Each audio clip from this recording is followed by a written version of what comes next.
Great planes के एक हिस्से में कहीं दूर कोमंच कबीले के लोग रहा करते थे। उस कबीले में नारू नाम की एक लड़की रहती थी जो कि उस कबीले की सरदार की बेटी थी। नारू को उपचारक के रूप में प्रशिक्षित किया गया था, लेकिन वो अपने भाई ताबे की तरह एक महान शिकारी बनना चाहती थी।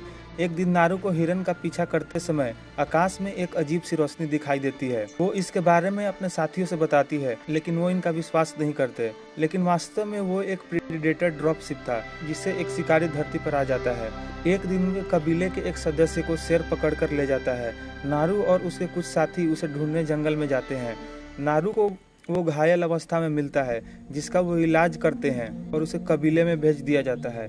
लेकिन उसका भाई शेर को पकड़ने के लिए निकल जाता है। नारू को वहाँ पर एक मृत सांप दिखाई देता है, जिसे किसी ने चीर फाड़ दिया था। जिसके बाद वो अपने भाई ताबे के पास जाती है। नारू अपने एक दोस्त और अपने एक भाई के साथ शेर के लिए जाल बिछाते हैं, लेकिन शेर ने नारू के दोस्त को मार दिया। फिर वो शेर नारू की ओर बढ़ता है, लेकिन दूर से अजीब आवाजें और रोशनी से उसका ध्यान भटक जाता है और वो गिरकर बेहोश हो जाती है।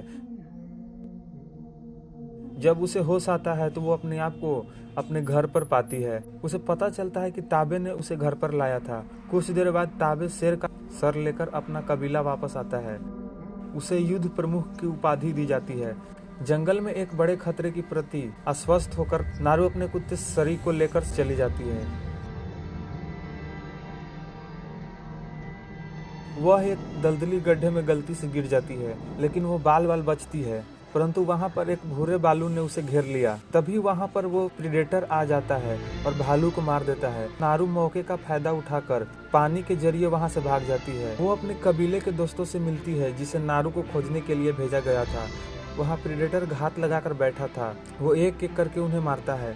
जब नारू वहाँ से भाग रही थी तो उसका पैर एक ट्रैप में फंस जाता है। वहाँ पर कुछ फ्रांसीसी समुद्री लुटेरे नारू और उसके कुत्ते को पकड़कर एक पिंजरे में डाल देते हैं। फिर वो नारू से उस शिकारी यानी उस प्रीडेटर के बारे में पूछते हैं, जिसका सामना फ्रांसीसी पहले कर चुके हैं। जब वो बताने से मना करती है तो मुख्य नाविक उसके भाई ताबे को खोजकर बंदी बना लेता है, जिसके बाद वो उन दोनों को प्रीडेटर के लिए चारे के रूप में इस्तेमाल करता है। लेकिन शिकारी अधिकांशतः फ्रांसीसी को मार देता है। नारू और ताबे वहां से भाग जाते हैं। फिर नारू अपने कुत्ते सरी को बचाने जाती है, जहां पर उसे एक मरते हुए फ्रांसीसी व्यक्ति दिखाई देता है, जो नारू से अपने कटे हुए पैर का इलाज के बदले में अपना पिस्तौल चलाना सिखाता है। नारू उसे एक जड़ी बूटी देती है, जो रक्त प्रभाव रोकने के लिए उसके शरीर की गर्मी को कम करता है। जब प्रीडेटर आता है तो उसके सामने पड़े उस घायल व्यक्ति को कुछ नहीं करता। नारू को एहसास होता है कि कम गर्मी के कारण प्रीडेटर उसे देख नहीं पाता। नारू को बचाने के लिए ताबे घोड़े पर सवार होकर आता है। वो मिलकर उस शिकारी को कमजोर कर देते हैं, लेकिन शिकारी ताबे को मार देता है। नारू वहां से भाग जाती है। एक नदी के किनारे नारू को मुख्य फ्रांसीसी दिखाई देता है, तो वह उसे पकड़ लेती है और उसे चारे के रूप में उपयोग करती है। नारू अपने शरीर की गर्मी को छुपाने के लिए वो जड़ी बूटी खा लेती है।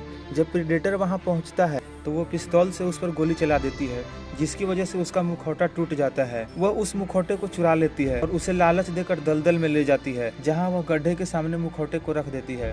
वह शिकार से लड़ती है, जो दलदल में फंस जाता है और नारू पर स्पेयर गन चलाता है, लेकिन वह चूक जाता है और वह तीर घूमते हुए उस शिकारी को लग जाता है और शिकारी वहीं पर मर जाता है, क्योंकि मुखौटा शिकारी की ओर था। नारू उसका खून अपने चेहरे पर लगाकर उसका सर लेकर अपने कबीला वापस आती है। यहाँ पर उसे नया युद्ध प्रमुख घोषित किया जाता है। नारू अपने कबीले को सूचित करती है कि उनके जाने का समय हो गया है और कहानी यहीं पर खत्म होती है।